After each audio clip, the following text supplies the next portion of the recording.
but always be taking up, these sessions and making it part of your day-to-day life. That's really appreciative from my side. So thank you so much. And let's begin from for today's session. Today's session is basically about data privacy. Let me share my screen first. Allow me some time.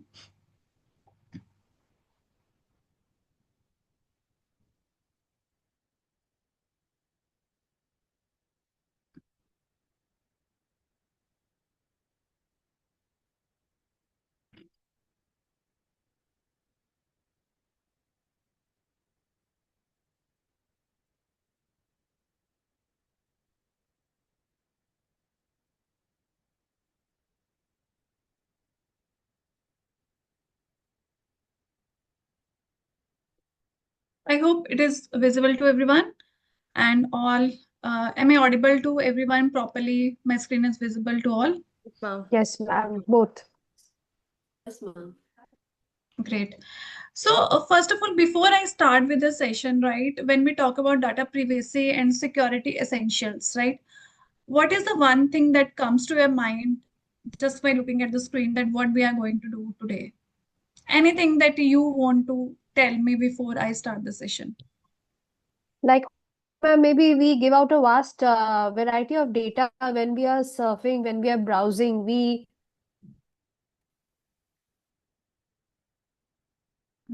I think we lost. Am I audible to all? Yes. Yes, And yes, you are. we sometimes give Yes, a ma'am. Yes. Okay, okay. I think we lost you, ma'am. I should these know this contact thing. numbers and other things. Am I audible? Your Ma'am, am I voice audible? sometimes fades out. Yeah, Hello. Hello. Yeah, I am think I? it's some connectivity issue at your end, but no worries. Anyone else who wants to speak up? Ma'am, I think that many a times when we have to fill different forms and we have to give our data in terms of numbers or email ID or address, or that is again a very sensitive thing, and we feel little spectacle that how we should proceed or we should proceed for it or not. So that is again Yeah. the privacy and security thing which comes in our mind, ma'am. Great. With so So you many people, frauds around us happening every now and then, we see in the news that some link had come, they have clicked, they've given the number by default. Sometimes any link comes, anybody is asking anything, we started questioning. Even for yeah, that matter, some of our college students are also selected for this fellowship. You will not believe the college students came and asked me, ma'am, they're asking, Aadhaar card number, and then they're asking the crossed check or, bank details. Will it be safer? I said, you go and give everybody, and this is an authenticated one, LinkedIn, Microsoft EduNet yeah. validated. So that's the fear among girls and youngsters, and both with us also, that at the first instance, we are worried so much to give any data. That's great. I think this is awareness as well, right? And this is valid as well because today everybody is basically on using online platforms, right? Everything is stored digitally and it is only protected with passwords, right? So yes, I think it's valid point to get scared if somebody is asking us our private information, and we need to be very, vigilant about it, that with whom we are sharing our information. So that's really nice of students as well to think that much. So I appreciate that as well. So nice insights that I got from you people, and it's really what we are going to talk about today, right? So today is not something that I'm going to teach you. Let me tell you that what are we going to do in the future sessions, like data analytics or Excel, whatever you want. I'm going to teach you or maybe interact with you. We need to understand the foundation of that, right? Foundation of that is data, right? And we have seen in the previous session that what is data type, how to acquire it, but we also need to understand that how to basically handle and these practices like privacy and security, right? I think if the person is aware and vigilant about that thing, only then they will be able to work properly with the data, handle data well, and handling of data. See, when we talk about Power BI, Excel, or any other tool that you listen today, these are just the tools, right? But we need to understand that, okay, if we are doing something, tool matters, it comes secondary, but whatever you are working with, for example, if you're working with data, it is primary. How to handle that data with privacy, how to secure that data, that is something that we should be aware of. So my main purpose is that before you start with AI or any other technology, at least you understand that yes, you are the main. I think you people as a faculty are the main stakeholders of the data, and how you can handle it better and how you can work it better, right? So that is the purpose of this session. I can start with Excel, but I don't think that that makes sense. We first need to understand that in Excel we are going to do and we are going to handle data, so we need to understand it better, and then we can start with tools and technology, and anybody can work with that because I think it's simple, right? But to understand the foundation is necessary. So when we talk about data privacy and security essential, it's also one of the things that I try to curate as per your experiences. I have uh, basically taken so much examples from your life only, means these presentations are oriented and designed in the form of academic examples, so that you can relate and work accordingly. Maybe some of the experiences you had, maybe some of the experiences you did not have, right? But just try to relate whatever I'm going to interact with you all about, and if something is not relevant to you, you can skip that. But if something that is relevant to you and you think that will help you, you can obviously make it part of your day-to-day life, right? So let's move forward.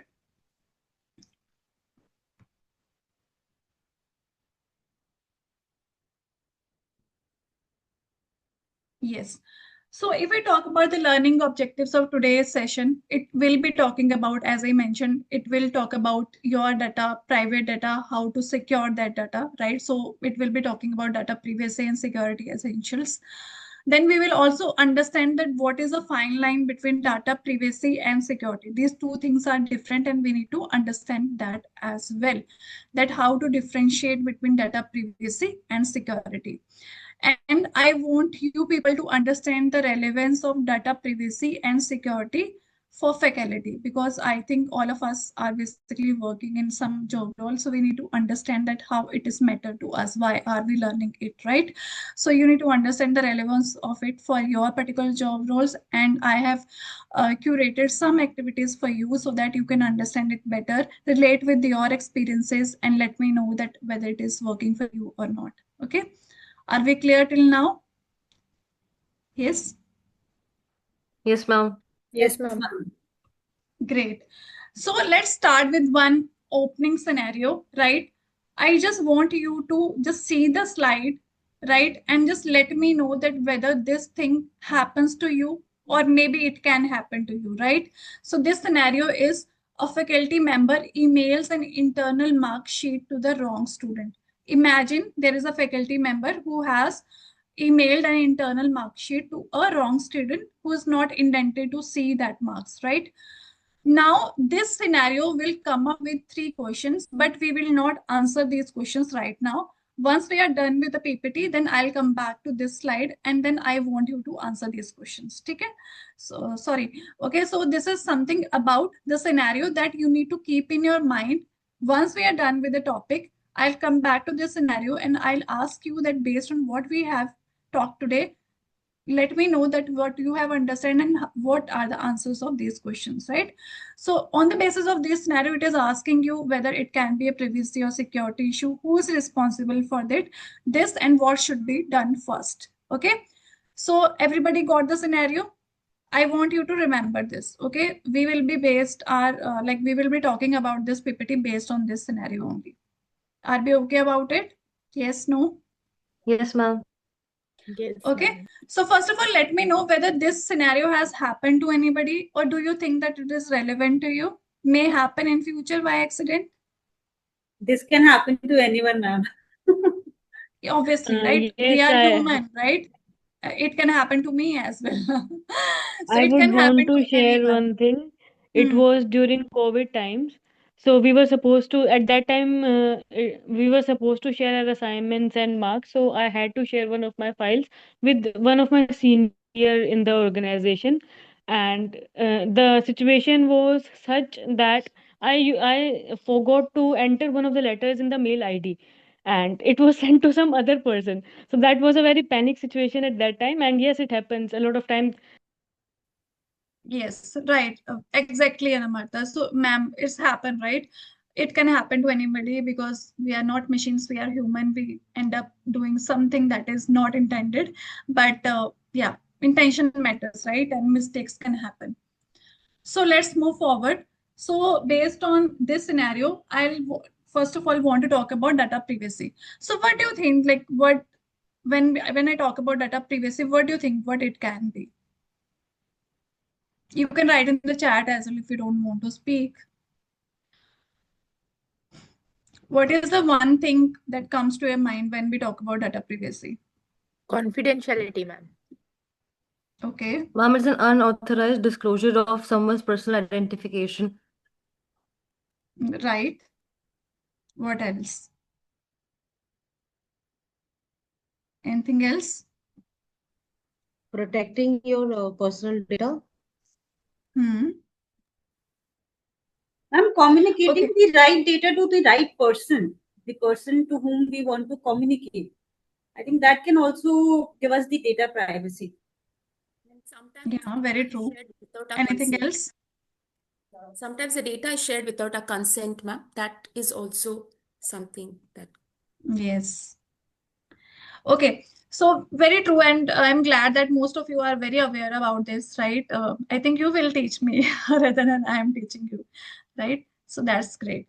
So yes, data privacy, as its name suggests, right? Data privacy, that is something comes with private, right? Anything that is private, it is maybe intended for somebody, right?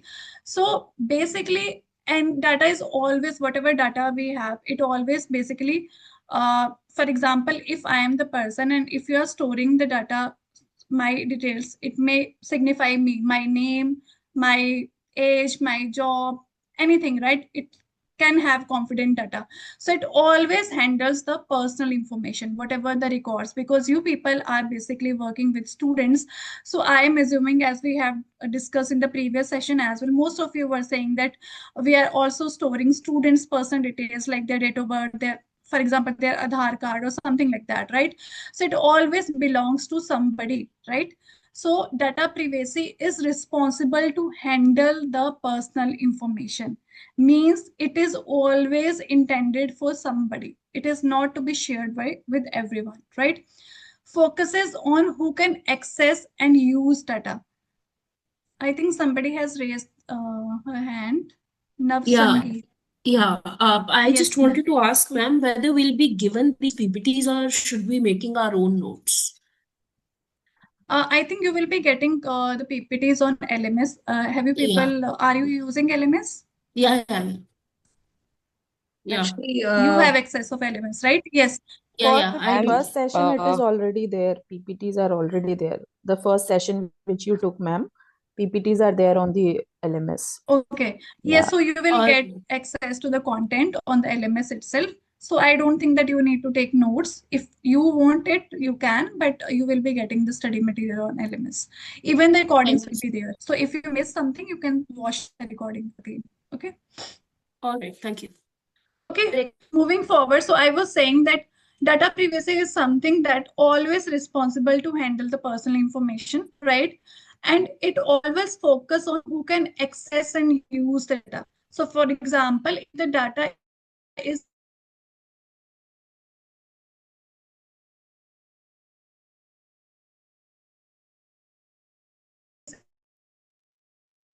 As Bharati, we lost you.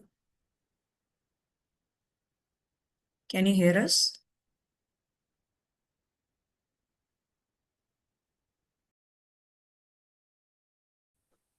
Ma'am, you're not audible.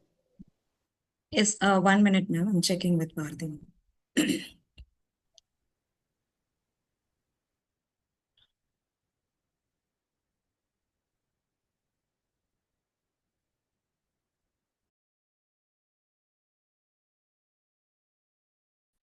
Ma'am is reconnecting.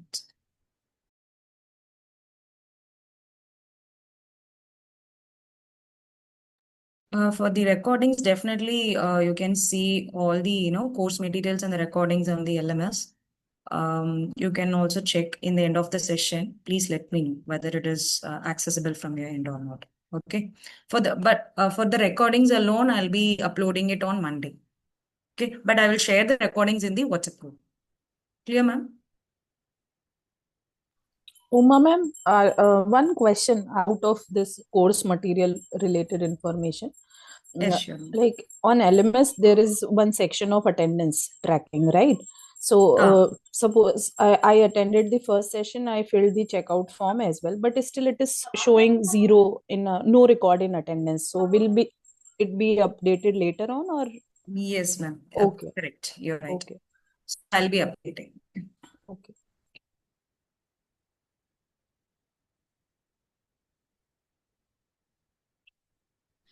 I think there was some connectivity issue. Can you hear me now? Am I audible? Yes, ma'am. Yes, ma'am. Yes, ma'am. Okay. I'm so sorry about it. I have just connected to the other internet.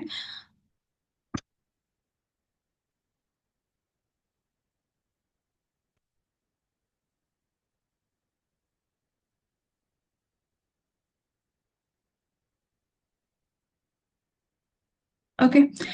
So we were talking about data is basically intended for the personal use, right? And we need to basically focus on who can access the data, who can use the data, right? It should be intended for one particular person for whom you have stored that information.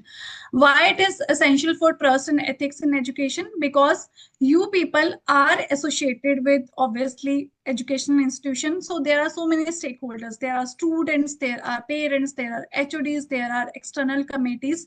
So for example, if by mistake you can if you have shared somebody's data that is not intended for that particular person, maybe by mistake it can breach trust, or maybe it can impact the institutional reputation as well, right? So it's not that anybody is doing that intentionally, but small mistake can have a bigger impact. Can it happen, right? Maybe a small mistake can have a bigger impact later on. So data privacy is something that who can see it. You need to just basically remember it in the form the data that who can see it, right? So it should be basically for personal, it is containing personal information. So we need to basically focus on who can access the data and who can use the data, right? Now, on the other hand, what is data security? So if I say data privacy is something that says that who can see it, data security says how can we protect it. So when we need to protect the data from unauthorized access or loss, that comes under data security. So if we need to protect the data, how we can do that? It's something related to system, right? I'll obviously explain it later as well, but it is something that basically tells us that how to protect the data, right? How to protect the data, right, from unauthorized access or loss. Now I will give you scenarios that how can somebody why we are saying unauthorized access and loss, and which can come under these terms that we will discuss later. But in security, we try to protect our system that has our data. Try to protect our system means we are trying to protect our computers, our emails or something, right? So nobody can unauthorized access to our computers, our email that has that important data stored in it. Is it clear till now? Yes, ma'am. Yes, ma'am. Yes, ma'am. So how, when we talk about data security, how we can secure it? We can obviously secure it by physical or digital safeguards, right?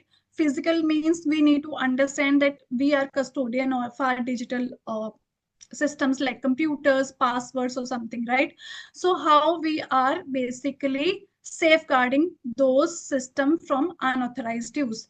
Digital safeguard that your IT team is doing for you, they are basically installing antiviruses or maybe using firewalls so that nobody can access your data, right?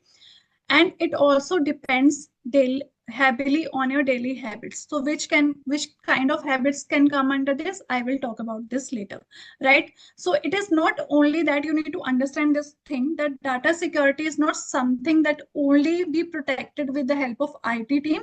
You also need to understand your daily habit, that your daily habit can also maybe mistakenly let other person to use or access your system. That we talk about, that which type of daily habits can basically do that, right?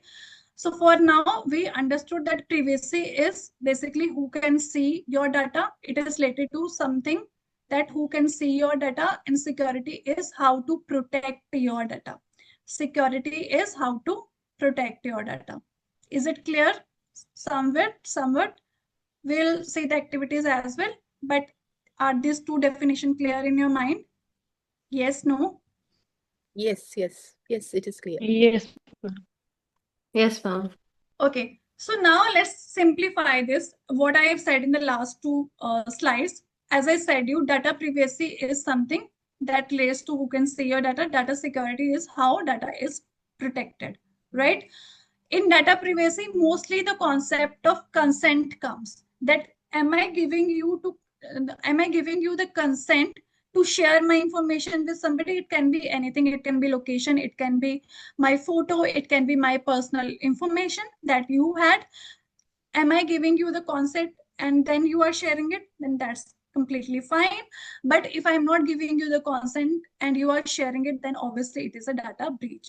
You are not protecting or making it private for me, right? And data security is control. Am I able to control my system? Am I able to control my passwords, right? So that my data, which is secured in my or which is stored in my system, it is basically protected or secure. So it comes with the controlling of your gadgets. You can also think like that. Are you controlling your gadgets well so that your data basically is protected because you have stored them in your computers or phones or something else, right? So it comes from controlling or protecting, and it comes from consent based. Is it okay? Have we understood the fine line between data privacy and data security? Yes, ma'am. Great. Yes. Why it matters to you? Why do you think it matters to you? Why are we learning this?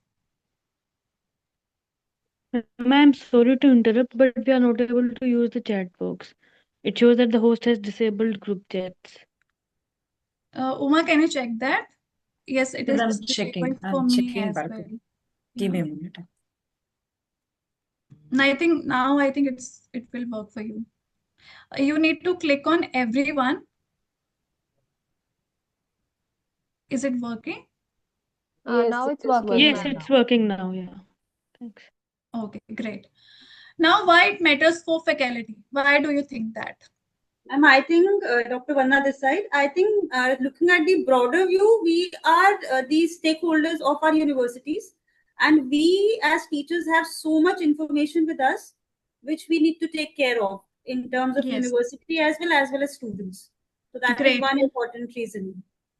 That's very good. That basically sums up our first point, that faculty handles sensitive student data daily, right? Because I think you are the source from where, because we sometimes say that, okay, this is the responsibility of IT.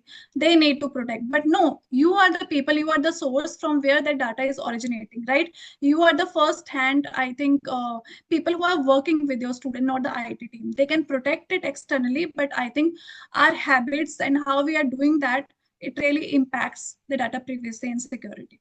So that's great.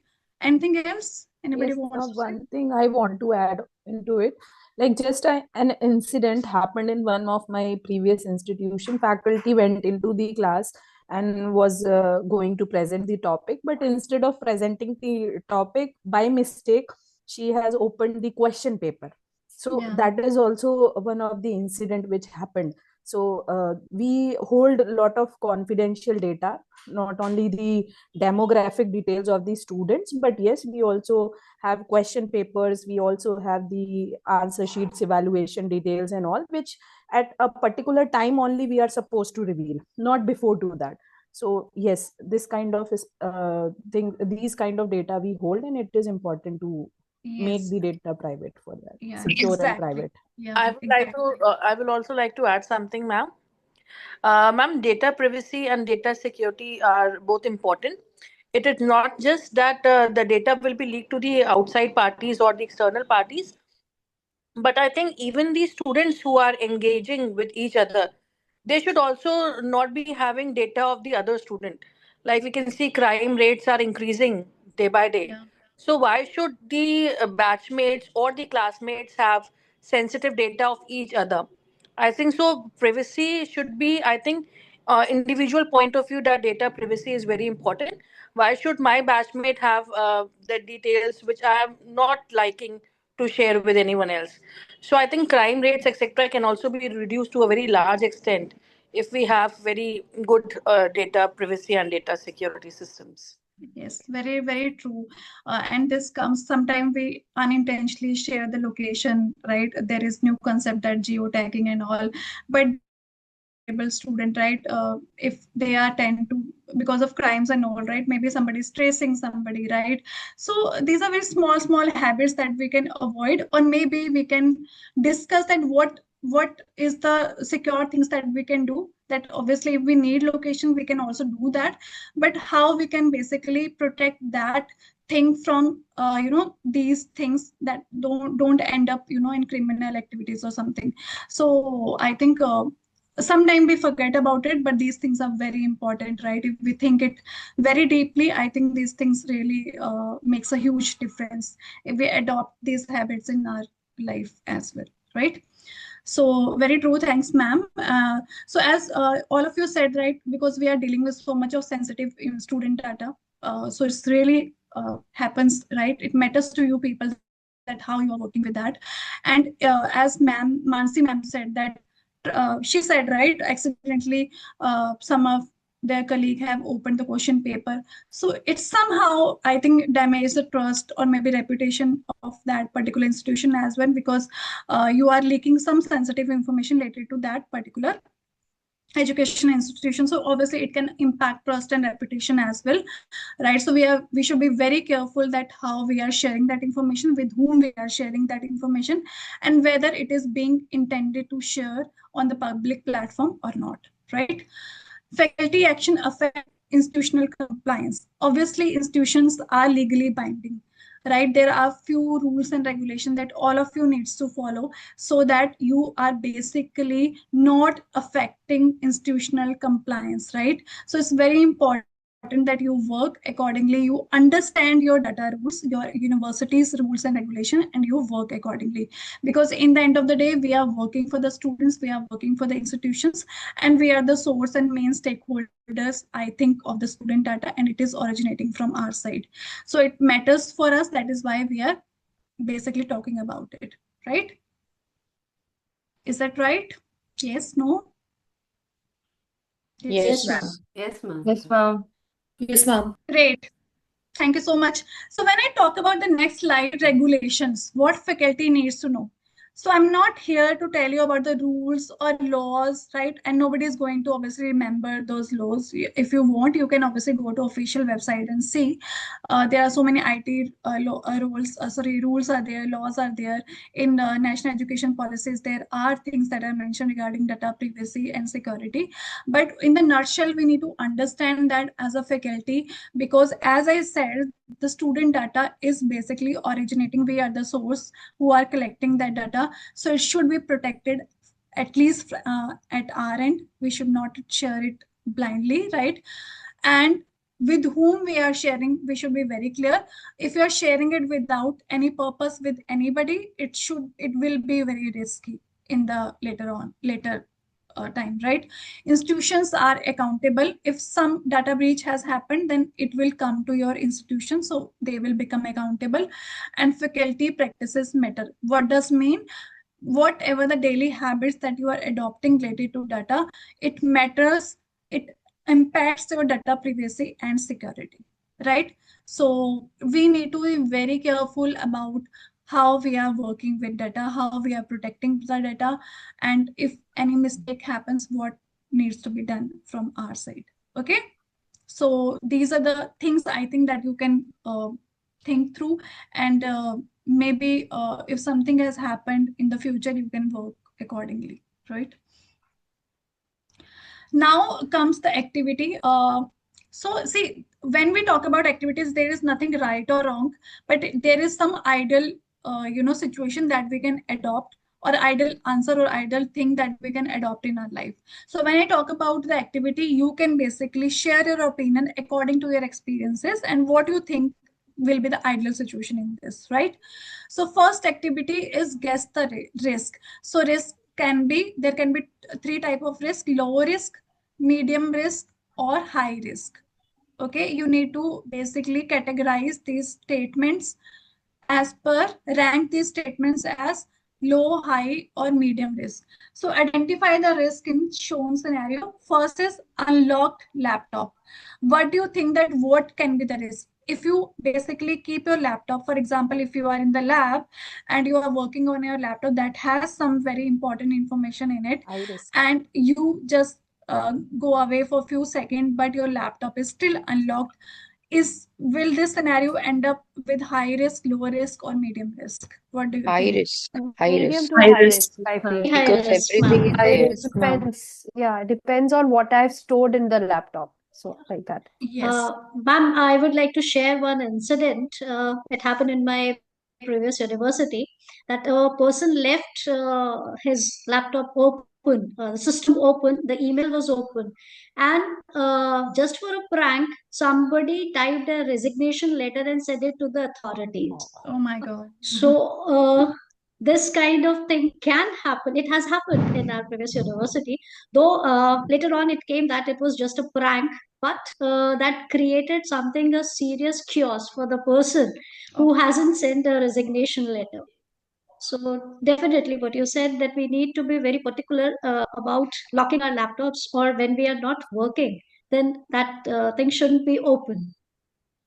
That's really, Shruti ma'am, thank you for sharing that experience, because it tells us that whatever is there in the slide, it happens from in your life, Yes. or maybe happens with Yes. anybody's life, right? So because I think nowadays laptop is something that has so many information, right? People are dependent on these digital gadgets, even our phone, laptops. So if we don't keep our houses open, we lock our houses, right, when we go away, then why not our digital gadgets that has so much personal information about us? So think about your house only, or your home only, that has so much of privacy or private things, maybe related to you, your students, or your jobs role, right? So unlocking your laptop and just keeping it anywhere, it will end up obviously medium to high risk, because depends on what you have.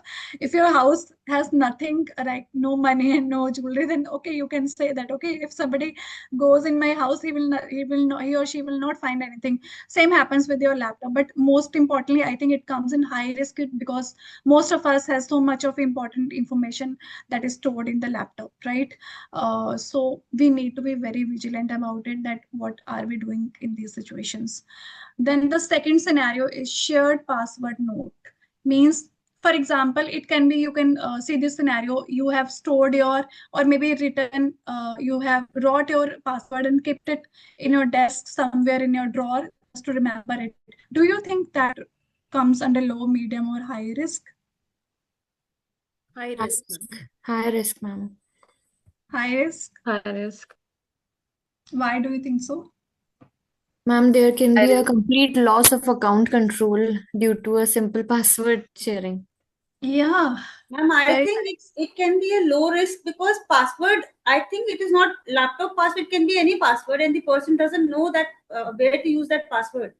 So in that case scenario, I think it can be a low risk as well. Okay, but what if it's your password for Ma'am, laptop only? Then it is a very high risk, ma'am. Then Ma'am, we can change also, no, but passwords we can change if because there's two-factor authentication. So immediately we get a notification that somebody is trying to log into our device. either through our phone or something. Yeah. So immediately then, if we do not give that consent, if we do not give that passcode or number, then whoever has the access, they cannot continue with whatever malicious intent they have. Yes. So I think these things are there. Right, Aisha, and I think it depends entirely on the context, how we are thinking. Vartika ma'am is also right, Vandana ma'am is also right, Aisha ma'am is also right, everybody, because you think according to your experience. For example, Aisha ma'am is using MFA, she's using multi-factor authentication. Maybe I'm not using, right? Maybe Vandana ma'am thinks that she will never keep her password open on the slip, and maybe Vartika ma'am think maybe it can happen, right?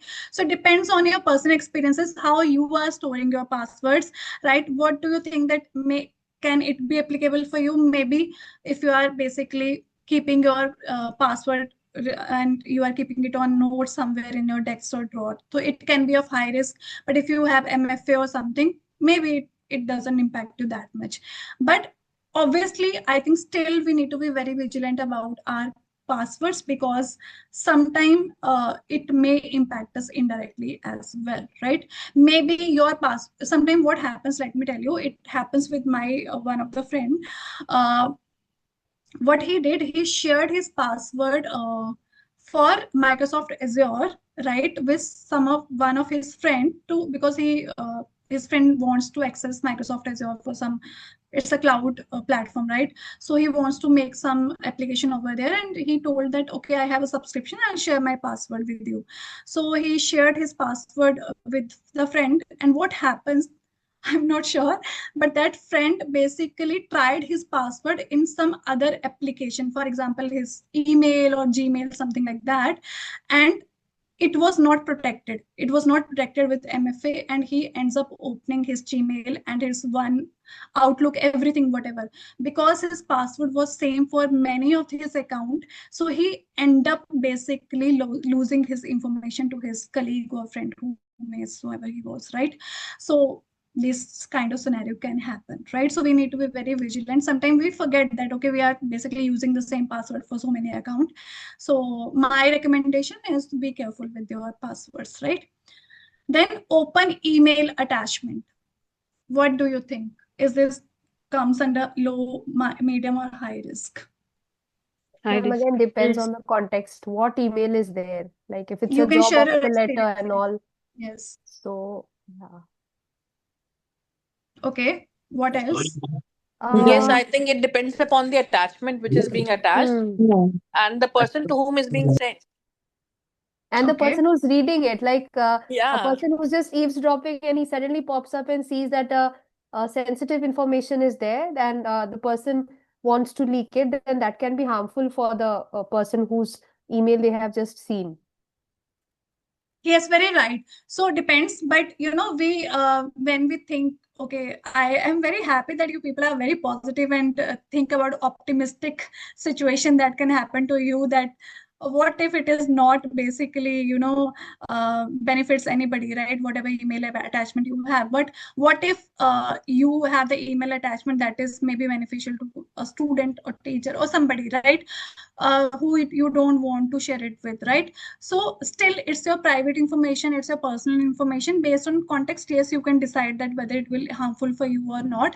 But I think we still needs to be, you know, understand the risk. Based on the context itself, you can understand at that particular situation whether it is basically a high risk to you or not, right? So for me, I think sometime what happened, we should be very careful with our emails, because most of the emails that I am talking about can be official as well, and maybe intended for our purpose only, not for any other purpose, right? So be careful with this. Depends on the context, you can rank the situation, but I have given my opinion and you can basically work accordingly, right? True? Yes, no? Yes, Yes, ma'am. Yes, Yes, so ma'am. that is why I told that there is no right or wrong. It always depends on the situation.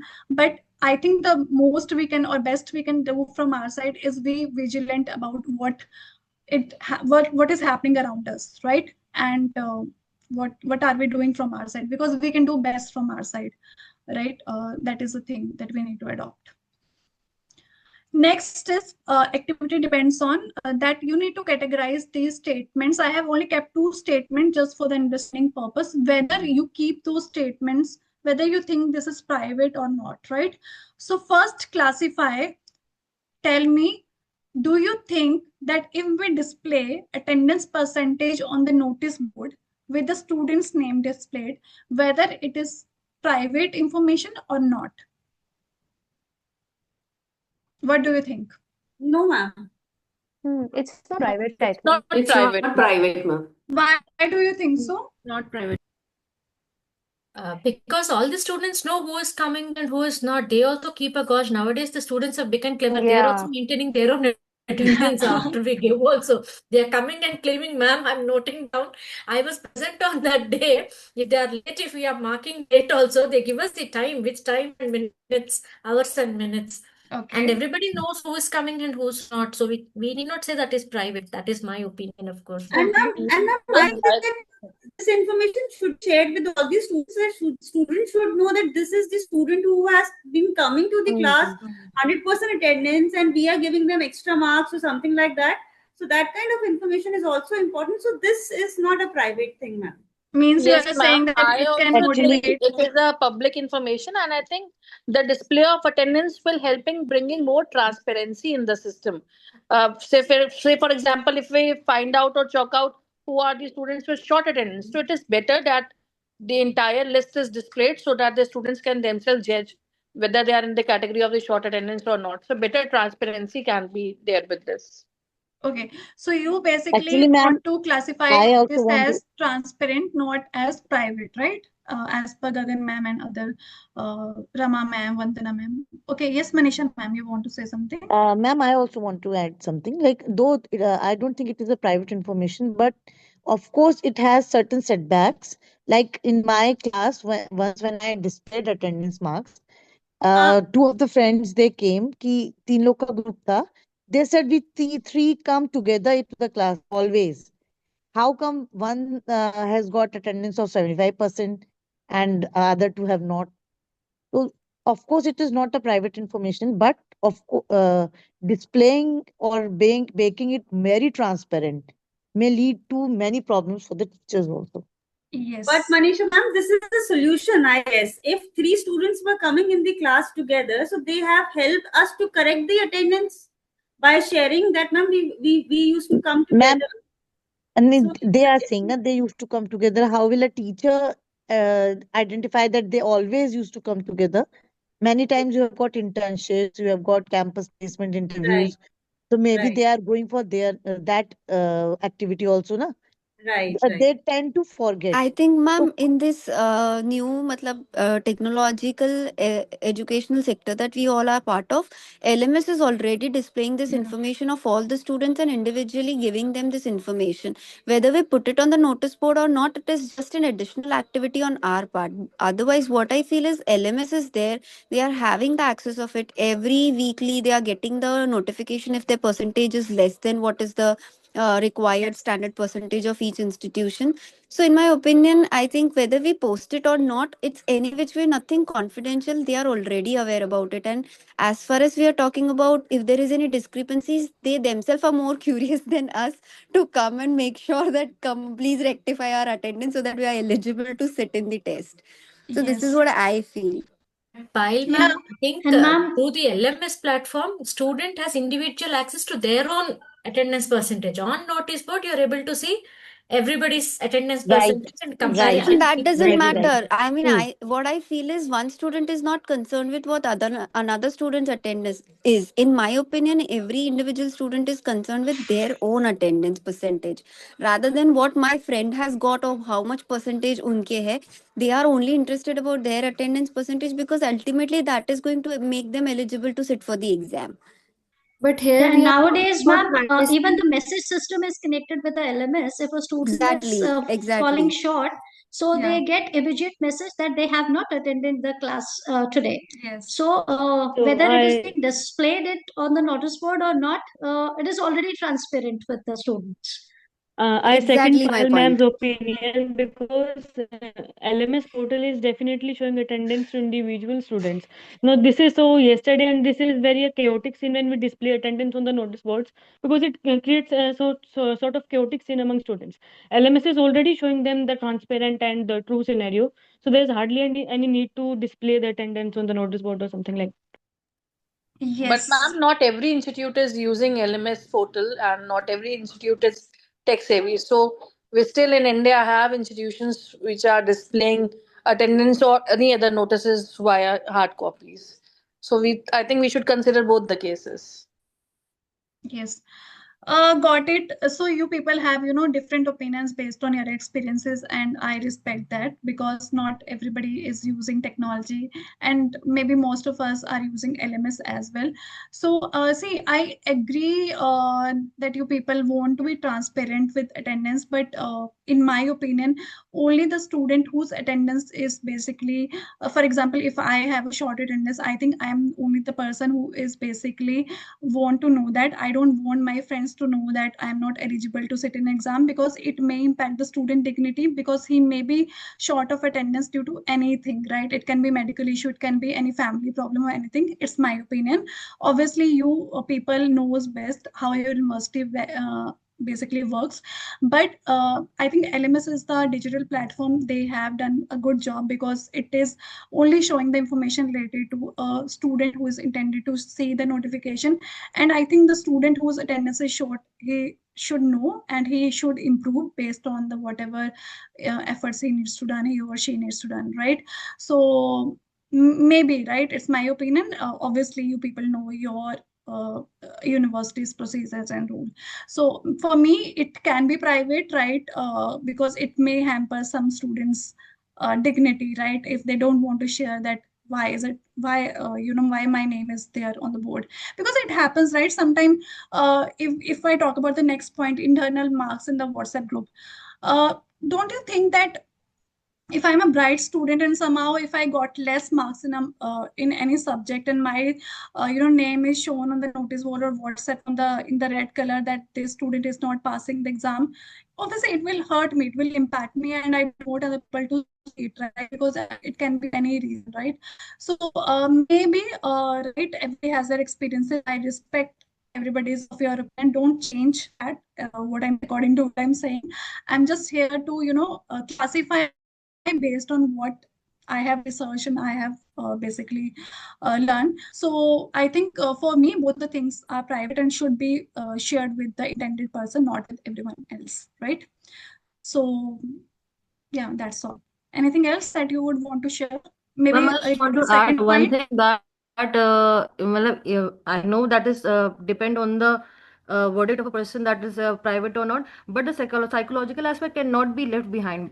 That if the internal marks of a person who is like alone in the class, is not talking to anyone, and her marks is displayed in the WhatsApp group, he may feel psychologically that my marks are low and people will judge me on that. Maybe they are not, but still from inside Yeah. they must feel.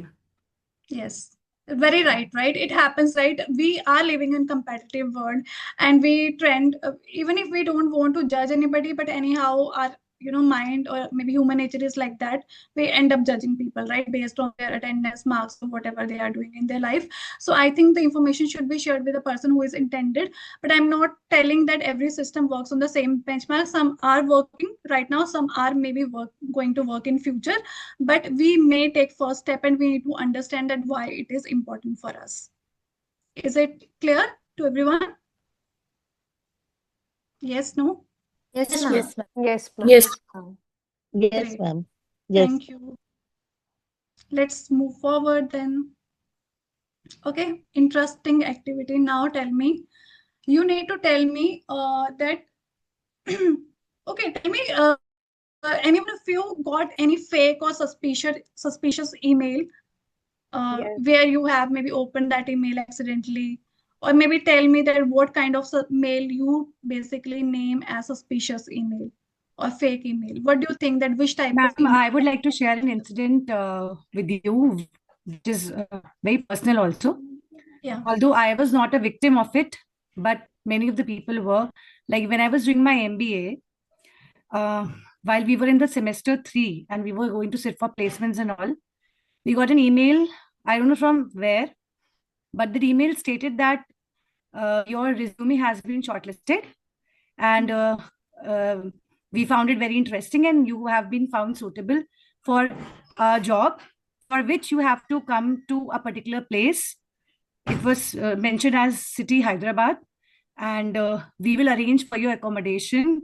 And the name of the hotel was mentioned, which was a very nice hotel. I would not like to name it now. Yeah. And your package will be so and so.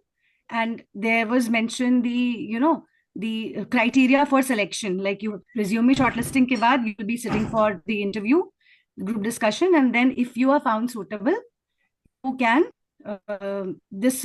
they were asking for an amount of 25,000, which we had to pay so that they can Yeah. make all arrangements. And if you are selected, then this will be given us back after we have joined the company. So some of them, they paid this amount in, they got attracted towards this offer because the salary package was very good. And they were making all arrangements for stay, and the company name was also very good. It was a very, good MNC at that point in time, and many of us, want to be in such MNCs. So this is how, people got attracted to such an email, and many people from my batch, they filled this form, they filled the form, they give their details also, they paid the money also, and the money never came back. Yeah, I understand. So that's so sad, right? It happens, and many of people maybe, were victim of that situation. So that is why I always say, right, we need to be vigilant about our surrounding, what is happening, and most of the things are happening digitally only, right? Nobody is going to come to your house. It happens, right? People are doing that as well, but I think digital frauds are too much nowadays. So that is what you need to spot the fake email, right? Only 3 things that I have mentioned here. Sometime what happened, there is an urgent language, right? You need to basically click on this in 24 hours or something like that, or there is some urgency that is there in the email, and if there is an urgency, obviously they will create a panic situation, and we are not thinking, right? If we are in panic or anxious situation, we end up not thinking the situation well, and maybe we are basically opening that email or replying to that email, right? So if there is any urgent language that you see, please verify that email properly, right? Generic greeting, if they have not mentioned your name, because if you get the email from your office or your university, they will obviously mention your name, your department, or some registration number, and whatever ID number that you have, right?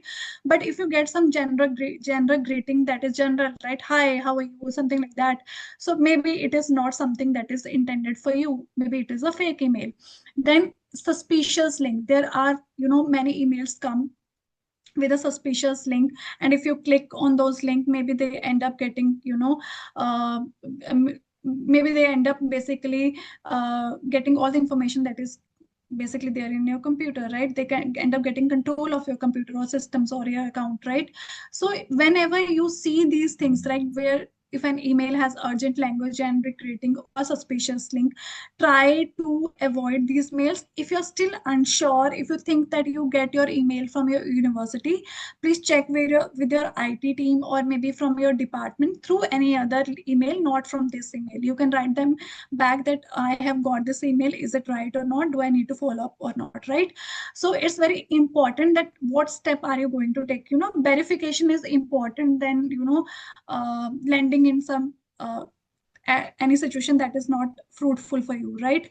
So avoid replying to these things. If you still need a follow-up, please check do a follow-up with intended recipient. You need to check the sender very carefully. Don't open the email where sender is not in your, we know, right, from whom we are expected an email, right? If we have applied for the job role as well, still we know, right, somehow. But if you think that is suspicious, please don't just open and maybe reply on that. You can reply from any other mode or some other email as well, right? So it's a very important, and this basically comes under security as well, that how to secure your system. So this is a part of data security, right? So this is how you can secure yourself from the frauds as well. Okay. So these are the activities that I wanted to mention, right? If I talk about guess the risk, so it is something that comes under security aspect. I told you initially that when I say secure, control, focus, security is basically control, focus. So how you are controlling your system, how you are controlling your laptops, your using your passwords, how you are seeing your email attachments, right? That basically comes under security, right? Then if next activity I talk about, as its name mentioned, if it is something related to with some people, where some people are involved, right, their information involved, it can comes under data privacy. So it is related to privacy. So I think now you are able to understand that if any system, gadget, or passwords are linked, that comes under security. If any information related to any person is linked, that comes under privacy. Like who can see it? If there is a question that comes to your mind that who can see it, if that question is coming to your mind, it is related to privacy.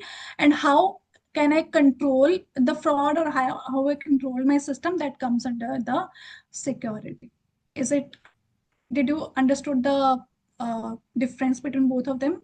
Yes, ma'am. Yes, ma'am. Yes, ma'am. Then another aspect of security is basically password key. It's a very strong aspect. Passwords, right? So password is something, even anybody, right? I'm not saying that you or I, many people end up creating password that has their personal information, like their date of birth, their name, or maybe something that is in public domain, right? Many people know our name, many people know our date of birth, maybe they know our hometown as well, right? So avoid using things that are in public domain in your passwords. You can use long passphrases as well, like you can use my first class at 9 a.m. So in that you can use M capital, Y small, something like that, right? It should be mix of small and capital letter plus some special characters as well, right? So this is something that right? Your timetable or something. Even if other colleague is also going to know that, so it's not something that he will, it makes meaning to you, right? My first class at 9 a.m. Nobody is going to think like that way, that okay, her class at 5 a.m., 9 a.m., and she is going to keep that password. So you can use long passphrases that is meaningful to you, but don't use any personal information like your name, DOB, hometown, or something, your spouse name, daughter's name, or son's name, right? So it may impact your password strength. So you need to understand that long passwords are still safer than complex passwords, right? If you are using complex password, you are going to end up forgetting that, and maybe people may crack those or something. But if you are using long passphrases that are only making meaning to you, maybe that are more stronger than complex one. So maybe you can basically keep this in mind, that long password is better than complex password, okay, that doesn't have your personal information. It should be mix of character, as I said you, and it doesn't have any personal information. Is it clear to everyone? Yes, ma'am. Does Ma'am, it I make would sense? like to ask something here. Yes, ma'am. Ma'am, usually we try to keep a strong password by incorporating all these things. Sometimes we see in many websites or in many places there is a compulsion that we need to add mix of characters or special characters and everything in caps lock or in brief. Yeah. But many times what I usually do is I try in, because I know I will forget the password. So what I do is I save a password for this site. I usually do it for every work, whether it is official, unofficial websites, whether I know them, I don't know them, but maximum number of times. Is it safe, ma'am? See, that really depends on for which website you are saving. See, I also do that, but I used to save it. For example, if I'm using Microsoft search engine, right, I used to save in their locker, right? They have their digital locker. So I basically think that it's generally safe, because, but you need to understand that for which website you are saving it, right? If it is being saved in, their digital because they have their Microsoft Authenticator app as well, right? So they end up not basically publicing share your password. It is your system that is basically locked with your password, right?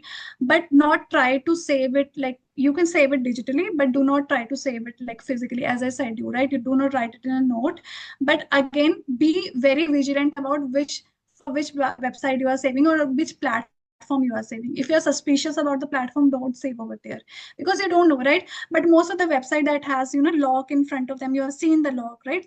That is mean it is a secured website and you are not going to lose any information. But still, it is your vigilance that is also required, right? I can give you an advice, but still you need to be very vigilant that for which device you are doing that, for which website you are doing that, right? But most of the digital platform that you are using for Google or Microsoft, they are generally okay to use. Ma'am, we have saved a password for this LMS also. It's okay. It's okay then. Because still you have control of your system, right? I think so. It's still okay. I was saying one more thing I forget. Don't use the same password for so many accounts. I think I told you initially as well, right? Then you end up sometime losing your information. I told you big example that happened with my one of the friend. So try to avoid using the same password for different platforms, right? And as I said, right, if it is, you need to prioritize as well. I can understand that, you know, there are so many things for which we need to keep the password, but prioritize what is important and what needs to be more secure. For example, your bank account is need most security. So you can put the password, you can keep the multi-factor authentication as well, right? MFA. Then your official website, right, for that has your student details or your personal details, you need to keep it very secure. So obviously lock it with MFA as well in addition to password, right? So use the layers of protection. Not only use password, use multi-factor authentication. That I do for myself, because you know, I'm very relaxed, because even if somebody knows my password, they are not end up getting my net banking access, because I have MFA on. They will ask my OTP first and then only allow the person to log in, right? So you use number of layers, right? And prioritize that which website needs much security over the rest. Or for less prioritized website, you can do best what you can. Okay, so this is something that you need to also think about. Clear? Yes, ma'am. Yes, ma'am. So whatever we have learned, so these are the best practices that we have already, talked about. Obviously, we need to lock our laptops whenever they are not used, right? Use strong passwords, MFAs, that is not written here, but I strongly recommend to use multi-factor authentication. Very least chance that you will lose your information. Verify emails. Who is the source? Who is sending the email? Is it containing any urgencies or suspicious links? Or store data on official platforms, right? For example, LMS, UMS, right? Or for example, if you want to store your, for example, if you want to store your student list or something, I'm not sure where you are storing, like I use like OneNote or something like that on Microsoft, right? Which is basically accessible through my account only. So you can use official platforms that you are sure of. There only you need to store data. Don't store data anywhere. As Gagan ma'am said, if you're sure about the platform, only save your information on that platform. Don't use any other platform to store the information, right? You may end up losing the things, right? So these are the best practices that you can opt. Lock your devices, use stronger passwords, use MFA, verify the email source sender, and use official platforms, whether it is university platform, students platform, or your own accounts to store the crucial information. Then what happens if we do mistake, right? Nothing, right? We as a human end up doing mistake. Right? If we learn, for example, I know so much about data privacy and security, still maybe at one point I end up doing mistake. Then what we can do? We can do best, right? First of all, don't hide your mistake, right? If you do something that is your mistake, don't hide it. Be transparent about it. You need to report your incident immediately, to whosoever is your authority, whether it is being reported to IT team, HOD, or your external committee, whosoever, right? Please report the incident immediately. For example, if something has happened to your IT system that IT manager looks after, you need to report that this has happened. Please do that, right? Please do the corrective measure. I think they will help you, right? Transparency build trust. As I told you, don't hide any mistake. You need to be transparent. If something being, if I end up doing some mistake, I need to tell my manager that this has happened because of me. Please, let me know how to solve it. So people help you, right? It's not that they are not going to help you. Learn and prevent recurrence. It means if you did mistake and if any other you learned that how to avoid those mistakes, please don't do it in future. So it's not that same mistake you are doing again and again, even after having learning a lesson about it. So once you have a lesson, please prevent recurrence of those incidents. Okay, so be transparent, report your incidents, and learn and prevent the recurrence of those activities. Clear? Yes, ma'am. Clear? Yes, ma'am. Yes, so this is something that we have already discussed, the faculty as data custodians. You people create and share most of the data, right? So it's your utmost responsibility. And maybe if you understand that I am accountable for this, I think you will adopt very good practices in your daily life. Small mistake can cause big risk, but you can also report it. Don't hide it. Maybe it will end up obviously solving itself. Early reporting reduces damage. If mistake happens, please report it as soon as possible, right? So you need to basically work in this manner.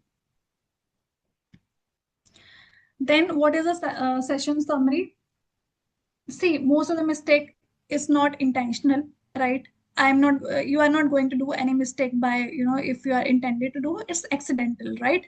So mistakes are not intentional, they are accidental. So if it happens, don't take it like, oh, I have done this thing, just report it.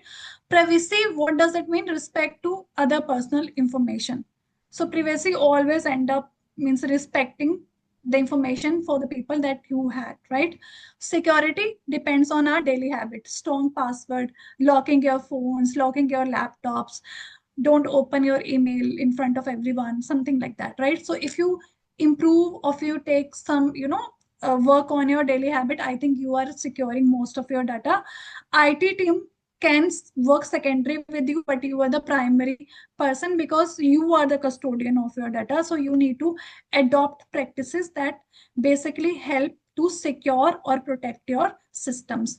And it is a shared responsibility. It is the responsibility of faculty plus the team, means IT team, who is working to protect or basically store that particular private information. So we cannot end up blaming different department and they don't end up blaming us.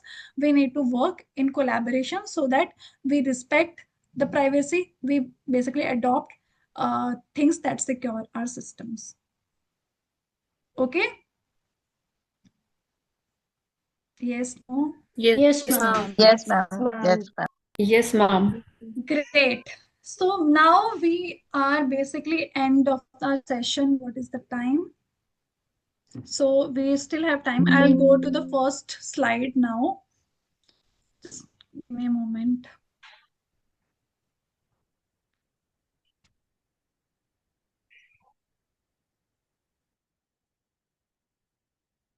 Now tell me, we have a scenario right in the beginning of the slide. Now you tell me, I want answer from your side. I will not interrupt you people. So now imagine, you have already imagined the scenario, right? Some faculty member emails an internal mark sheet to the wrong student. What will be the answer according to you? Will it be a privacy or security issue? Privacy issue. Privacy issue. Okay. How many for privacy issue? Privacy. Privacy issue. Privacy issue. Ma'am, I believe It's both, but primarily it's privacy issue. security issue in terms of exam result, maybe. Okay. But why do you think, so if you're giving me answer privacy, right? Why do you think there is a privacy issue? Why do you think? Because I'm sharing the the student, yeah. report of somebody else to the other Personal person information. who is not Yes, intended to see that. I told you who can access it. It relates to privacy. So here we are giving information to somebody who is not intended to access that information. So wherever there is an access of personal information, it means it's a privacy issue, right? Am I right or not? Yes. Yes, ma'am. And ma'am, what about my point? If I'm saying that maybe the examination result, the issues can be there in relation to examination result, can we take it like that? Can we take it as security in terms of examination results? Like, I did not get your question, ma'am. Suppose if this is internal marks and I'm sharing with the students, and this may lead to a discrepancy or maybe some issues in terms of examination result. कुछ ऐसा हो सकता है, ऐसा issue हो सकता है नहीं? नहीं, still क्योंकि इसमें लोग it moves people, right? You are basically still working with, you are sharing it. Sharing means you are intentionally sharing it. Nobody is coming to you and accessing your laptop and getting the information. It is basically going from your side. So yeah, it's privacy issue. Who is responsible? Teacher. Faculty member. The teacher. The person who is sharing this. Yeah, the person who Teacher has who has shared. accidentally shared it, right? It is accident. It's not intentional, but yes. Yes. And what should be done first? I think immediately the teacher should mail them saying that it was not intended, and then they should share the right marks to the right person, and to ignore the previous one, and to notify the student not to share that to anybody else. Very good. So we can Also, the basically same send should a be follow-up And we email. can also report this event to the IT team. And And it should also be brought to the concern of the administration that so and so happened and the right person has been communicated.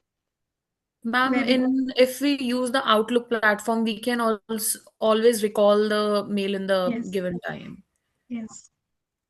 Great. Very good. And let's start with the first answer that I got, that we can send up the follow-up email to that person, for example, wrong student with whom we have shared it accidentally, that don't open this email or something like that, or attachment, because most of it will be in attachment form. So we can obviously tell that student, right? Or in addition to that, we need to also share this with, or maybe email our HOD that this has happened by mistake, right? If our platform allows, we can recall it, right?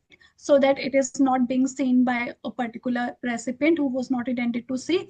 So all these things can be done, but immediate response is necessary from the faculty member, whether the authorities, HOD, IT team, or if we can obviously, do it correct from our side, or maybe we need to inform the student, right? So these needs to be done, means immediate action or transparency is basically that needs to be done from our side.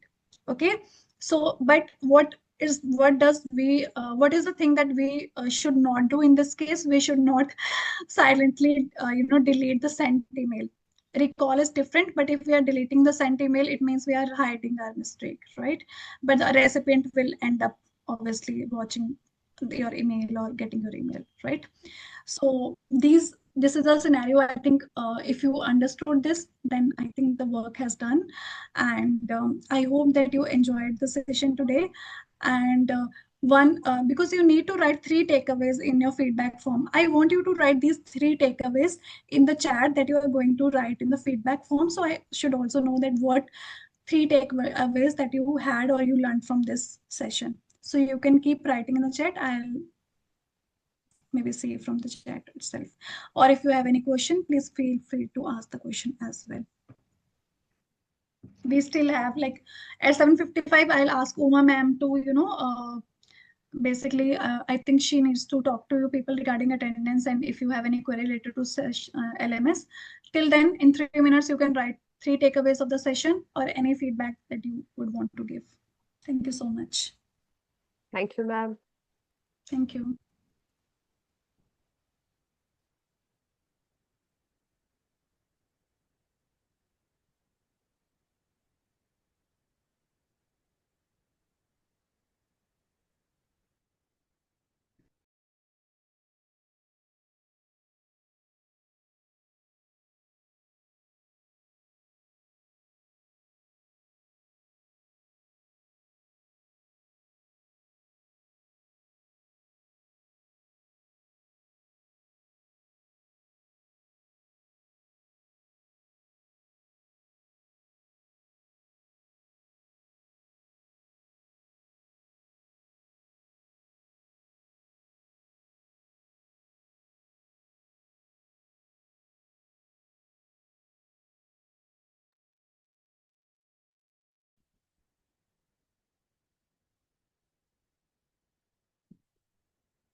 Very nice. I'm getting very good responses.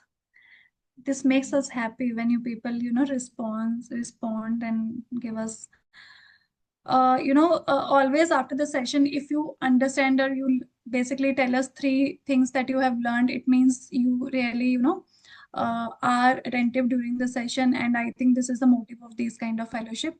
So thank you so much for sharing your responses in the chat. And Uma ma'am, if you are here, you can basically take over the session from here. Yes, sure. Thank you, Bhatami. Thank you so much.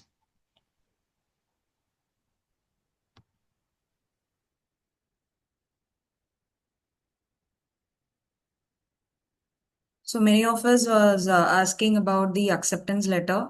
So we will send the acceptance letter on 27th January. So you can forward it to your management. Okay. And one more thing, it's very important. We have to fill the checkout form. I'm sharing the checkout form again in the chat box. Please fill it out.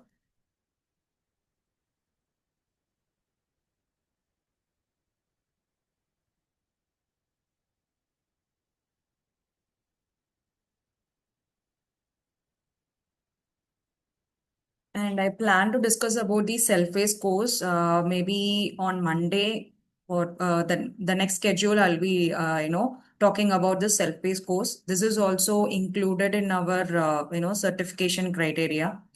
So these courses are a mandatory component of our certification requirements. So these courses will be active on the LMS. So mostly I try to activate on Monday itself. So I'll be explaining the process later. So these self-paced courses will help you to know more about the concept, whatever we are teaching it on a daily basis. So you will get extra points to know how it is working in the real time. And also, in a week, at least you have to complete 2 self-paced courses. So I'll be explaining you thoroughly by next session. Okay. So as of now, any queries or any questions related to the checkout form or whatever you have on your mind, you can ask now. We will discuss. Uma ma'am, I didn't receive the feedback form for the first session. So is it okay if I not fill? 1 second. Aisha ma'am? Is it Aisha ma'am or No, who's ma'am, it is asking? me, No, Surekha. ma'am. Surekha. Surekha. Okay. I will connect with you ma'am separately, okay, regarding this. Thank you, ma'am. Hello, Uma ma'am. Yes, ma'am. I'm unable to open the chats actually, and I cannot get the link also. Are you in the option everyone? So there is one option, right, for everyone. Can you see that, ma'am?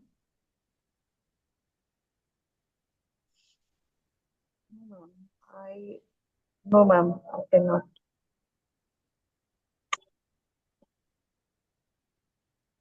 I think I got it once again. 1 minute, I'll try to.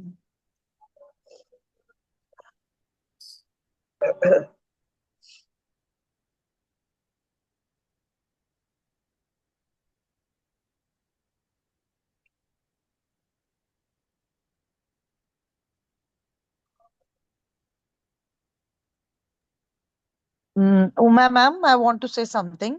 I don't know if others are facing this problem or not. When I'm opening the link you have shared, hello, am I audible? Yes, ma'am, you're audible. Ratings is disabled, I suppose. Session rating. It is so I have set it like it's a placeholder, ma'am. So just for understanding, I have kept in the text box. You will not able to check or enable the button, but you can see what it is. The option you have to write it on the text box. Uma ma'am. Yes, ma'am. Ma'am, in case we have submitted, then can we leave? Actually, I need to go Yes, somewhere. sure. No, Okay. no, ma'am. If you completed with the checkout form, you can leave the session. Thank you so much. Like the form submitted, that is it, or there's something else also? That is what the link was for? Form is not getting submitted, ma'am.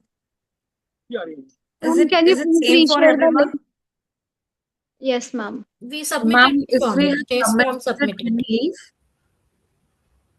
Ma'am, can you go one by one? Like anyone, at I'm least just someone? asking that if we have submitted the checkout form, can we leave? Yes, you can leave the session. So whoever is All right. completed, they can My leave the form session. is not getting Thank you. submitted. Thank you so When much, I'm ma'am. opening, Thank when you, I'm ma'am. opening, when I'm opening the link, it is taking me to the dashboard. How to go about it? Ma'am, Uma ma'am, just one question. Like yesterday, are you going